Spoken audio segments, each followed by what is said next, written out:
Hi students, நான் உங்கள் வெற்றி கேரக்கன்ட்லேருந்து கல்யாண்குமார் பேசுகிறேன். 12th எக்ஸாமில் மதிப்பெண்கள் எடுக்கிறது எவ்வளோ முக்கியமோ எவ்வளோ கடினமோ அதை விட மிக முக்கியம், அதை விட மிக கடினம் ஒரு நல்ல கல்லூரியில் ஜாயின் பண்ணுறது. சரியா ஸ்டூடெண்ட்ஸ்? எனக்கு தெரிஞ்சு போன வருஷத்துக்கு முந்தின வருஷம் பார்த்தீங்கன்னா, அதை நான் ஏற்கனவே ஒரு வீடியோவில் கூட சொல்லியிருக்கேன். ஸோ நம்ம ரேங்கிங்கில் ஒரு 200வது இடத்துல இருக்கக்கூடிய ஒரு கல்லூரியில் 188 கட் ஆஃப் எடுத்துக்கக்கூடிய ஒரு மாணவர் சேர்ந்துருக்காரு. சரிங்களா ஸ்டூடெண்ட்ஸ்? ஸோ இது ஒரு மிக தவறான முடிவு. ஏன்னா அவர் நினச்சதானா 188 கட் ஆஃப்க்கு நல்ல காலேஜ் டாப் 20 இருக்கக்கூடிய கல்லூரிகளை எதில் வேணாலும் எந்த டிபார்ட்மெண்ட் வேணாலும் ஜாயின் பண்ணியிருக்கலாம். இருந்தாலும் கூட அவர் ஃப்ரெண்ட்ஸ் சேர்ந்துருக்கிறாரு, இல்லைன்னா பக்கத்தில் இருக்குது, இல்லை ஃபீஸ் கம்மி, ஏதோ ஒரு காரணத்தால் அந்த மாதிரி கல்லூரியில் சேர்றாங்க. சரியா? இந்த மாதிரியான தவறுகள் நடக்கக்கூடாதுன்னு தான் நம்மளை மாதிரி நிறையா யூடியூபர்ஸ் கல்வியாளர்கள் நிறையா டிப்ஸ் கொடுக்குறாங்க. சரிங்களா ஸ்டூடெண்ட்ஸ்? அப்படி ஒரு கல்லூரியை தேர்ந்தெடுக்கும் போது எல்லாருமே கொடுக்குற டிப்ஸ் என்னென்னா, அதோட NRF ரேங்கிங்கை செக் பண்ணுங்கள் அப்படின்றது தான். நிறைய மாணவர்களும் சரி, பெற்றோரும் சரி, எங்களை மாதிரி ஆட்களும் சரி, NRF ரேங்கிங் வச்சு தான் இந்த கல்லூரி இந்த இடத்துல இருக்குது அப்படின்றத சொல்கிறோம். சரியா? அப்போ இந்த NRF ரேங்கிங்கை நம்ம ஃபாலோ பண்ணுறதுல இருக்கக்கூடிய அட்வான்டேஜஸ், டிஸ்அட்வான்டேஜஸ் என்ன, NRF ரேங்கிங் எப்படி கொடுக்குறாங்க, இதில் நம்ம எதெல்லாம் கவனமாக இருக்கணும் அப்படின்றத பற்றி தான் நம்ம இந்த வீடியோவில் டீட்டெயிலாக பேச போகிறோம். ஸோ எனக்கு தெரிஞ்சு இது ரொம்ப முக்கியமான ஒரு வீடியோவாக இருக்க போது, நீங்கள் காலேஜ் சூஸ் பண்ணுறீங்க, அதுவும் NRF ரேங்கிங்கை பார்க்குறீங்க அப்படின்னா கண்டிப்பாக இந்த வீடியோவை பார்த்துட்டு அதுக்கப்புறம் நீங்கள் காலேஜை சூஸ் பண்ணுங்கள். சரியா? ஸோ நேரடியாக வீடியோக்குள்ள போகிறதுக்கு முன்னாடி சின்ன ரெக்வஸ்ட் ஸ்டூடெண்ட்ஸ், நம்ம சேனலுக்கு இப்போ தான் வந்திருக்கீங்கன்னா சேனலை சப்ஸ்கிரைப் பண்ணுங்கள். இந்த வீடியோ உங்களுக்கு பிடிச்சிருந்துச்சுன்னா லைக் பண்ண கிளிக் பண்ணி உங்கள் ஃப்ரெண்ட்ஸ்க்கு ஷேர் பண்ணுங்கள். சரியா? அது போக இன்னொரு விஷயம் நான் சொல்லணும்னு நினச்சேன். என்ன பண்ணுங்க அப்படின்னா, நிறைய மாணவர்களுக்கு கைடன்ஸ் கேட்குறாங்க. என்னோடய கட் ஆஃப் மார்க் எந்த மாதிரியான காலேஜ் கிடைக்கும், என்ன கோர்ஸ் கிடைக்கும், எந்த டிஸ்ட்ரிக்டில் கிடைக்கும் அப்படின்னு. அப்படி உங்களுக்கு டவுட்ஸ் இருந்துச்சுன்னா வாட்ஸ்அப்பில் ஒரு கூகுள் ஃபார்ம் லிங்க் கொடுக்குற ஸ்டூடெண்ட்ஸ், அதை கிளிக் பண்ணி 30 செகண்ட்ஸில் அதை ஃபில்அப் பண்ணலாம். ஃபில்அப் பண்ணி அனுப்புனீங்கன்னா நம்ம ஆஃபீஸ்லேருந்து வாட்ஸ்அப் மூலமாகவே உங்களுக்கு ஃப்ரீ கைடன்ஸ் எல்லாமே கொடுப்பாங்க. சரியா? ஸோ இப்போ நேரடியாக வீடியோக்குள்ள போகிறேன். ஹாய் ஸ்டூடெண்ட்ஸ், TNA கவுன்சிலிங்கில் கலந்து கொண்டு உங்களுடைய கட் ஆஃப் மதிப்பெண்ணுக்கு எந்த கல்லூரி கிடைக்கும் அப்படின்ற ஒரு குழப்பத்தோடு இருக்கீங்களா? உங்களுடைய குழப்பத்தை தீர்க்கிறதுக்காக தான் நம்ம ஒரு சூப்பரான ஒரு வெப்சைட் கொண்டு வந்திருக்கோம். ஸோ இது vetricareerconnect.org அப்படின்ற வெப்சைட், அதோடைய ஹோம் பேஜ் தான். இதுலேயே உங்களுடைய கட் ஆஃப் மதிப்பெண்ணுக்கு ரொம்ப ஈஸியாக எந்த கல்லூரி கிடைக்கும்னு சொல்லி பார்த்துடலாம். அது எப்படின்னு பார்க்கலாமா? ஸோ இதான் நம்மளுடைய ஹோம் பேஜ். இதில் ஃபைண்ட் அண்ட் கம்பேர்ன்னு இருக்கு பார்த்தீங்களா? 1, 2, 3, 4வது இடத்துல அதில் TNA காலேஜ் படிட்டு இருக்கு பார்த்தீங்களா? அதுக்குள்ளே போங்க. இதில் உங்களோட கம்யூனிட்டியை நீங்கள் டைப் பண்ணுங்கள். இப்போ BCன்னு நான் கொடுக்குறேன். இதில் எந்த டிஸ்ட்ரிக்டில் உங்களுக்கு கல்லூரி வேணும்னு போடுங்க. அப்படியே உங்களுடைய கட் ஆஃப் மதிப்பெண்களை போடுங்க. சரிங்களா? இப்போ 155 போடுறேன். இதை கிளிக் பண்ணீங்கன்னா உங்களுடைய கட் ஆஃப் மதிப்பெண்ணுக்கு எந்த மாதிரியான காலேஜ் கிடைக்கும் அப்படின்றத நீங்கள் ரொம்ப ஈஸியாக தெரிஞ்சுக்கலாம். ரைட்டா? First of all, national institutional ranking framework, இதோடைய சுருக்கம் தான் NRF. சரிங்களா? இது கவர்மெண்ட் ஆஃப் இந்தியா, அதாவது இந்திய அரசாங்கம் மினிஸ்ட்ரி ஆஃப் எஜுகேஷன் மூலமாக 2015 இதை கொண்டு வந்திருக்காங்க. சரியா? இவங்க engineering, university, management, pharmacy, medical, law, architecture, overall இப்படி எல்லாத்துக்குமே NRF ரேங்கிங் கொடுக்குறாங்க.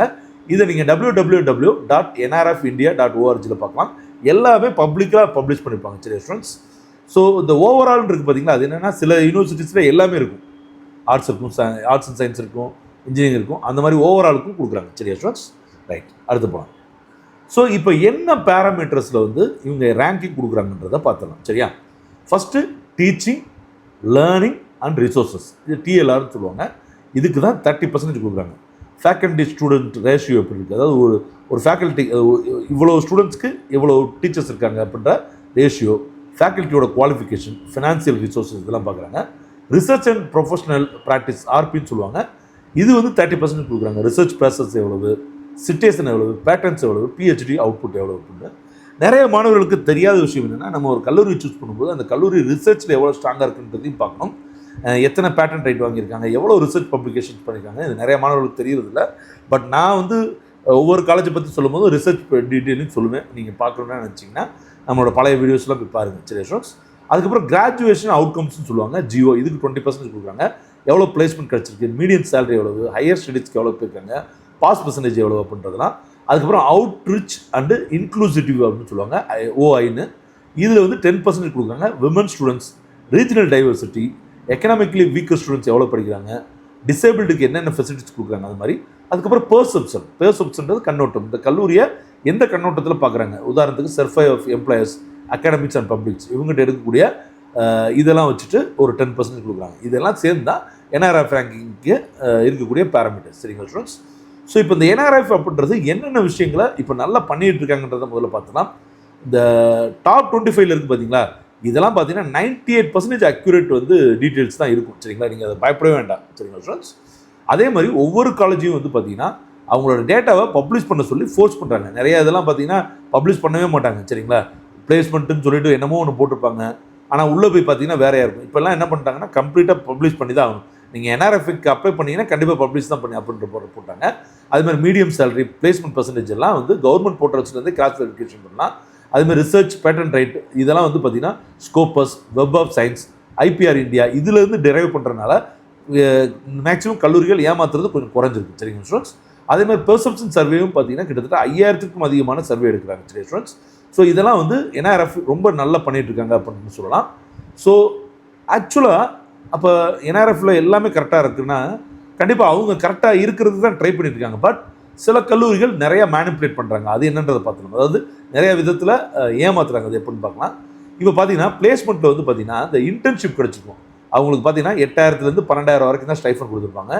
இதையுமே வந்து பிளேஸ்மெண்ட்டில் சேர்த்துறாங்க. இந்த மாதிரியான ட்ரிக்ஸ்லாம் பண்ணுறாங்க. அதே மாதிரி off campus and self placed, அதாவது வெளியே போய் பசங்க சேருவாங்க பார்த்தீங்களா, அது அவங்களா வந்து அவங்களா வேலை கிடச்சி சேர்றது, இதையும் வந்து பிளேஸ்மெண்ட்டில் சேர்க்குறாங்க. சரிங்களா, ஃபேக் ஆஃபர் லெட்டர்ஸ் கொடுக்குறாங்க. சும்மா வந்து உனக்கு வேலை கிடச்சிச்சின்னு சொல்லிட்டு ஆஃபர் லெட்டர் கொடுக்குறது, ஆனால் கடைசி வரைக்கும் அவருக்கு வேலையே வராது.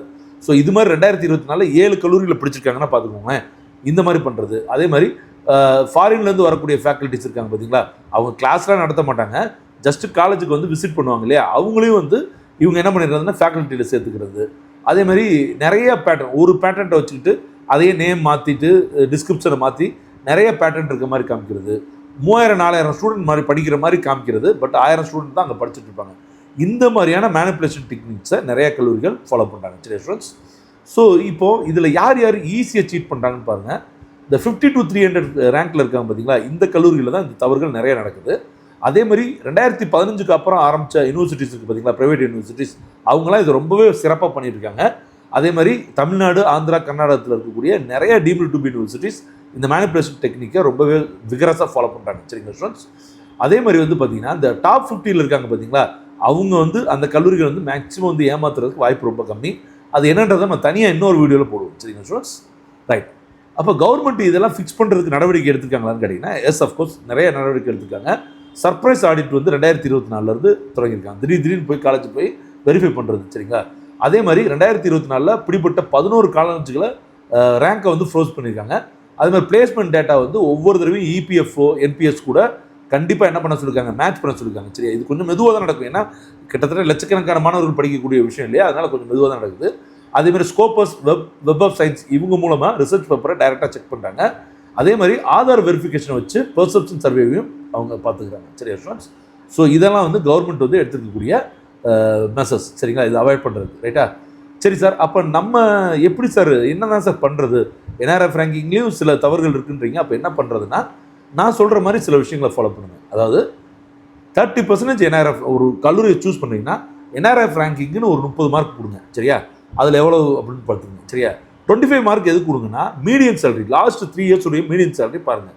இதில் கண்டிப்பாக அங்கே படிக்கக்கூடிய ஸ்டூடெண்ட்ஸ் அலுமினிகிட்ட கேட்டு தெரிஞ்சுக்கோங்க. சும்மா ஏதாவது வெப்சைட்டில் பார்த்துட்டு நீங்கள் ஒரு முடிவுக்கு வந்துடுறாங்க. சரியா, அதே மாதிரி 20% மார்க் வந்து பிரான்ச் வைஸ் பிளேஸ்மெண்ட் கொடுங்க. சரியா, அதுக்கப்புறம் கேம்பஸ் விசிட் பண்ணி ஒரு 5 ஸ்டூடெண்ட்டுக்கு குறைஞ்சது 5 ஸ்டூடெண்ட்டையாவது ரிவைவ் கேளுங்க அங்கே படிக்கக்கூடிய ஸ்டூடெண்ட்ஸ்ட்டு. சரிங்களா, அதுக்கப்புறம் ஃபீஸ்க்கும் நம்ம கட்டியிருக்கோம் பார்த்தீங்கன்னா, ஃபீஸ்க்கும் அங்கே பிளேஸ்மெண்ட் ஆகி வெளியே வந்து அவங்க ROIன்னு சொல்லுவாங்க, ரிட்டர்ன் ஆன்.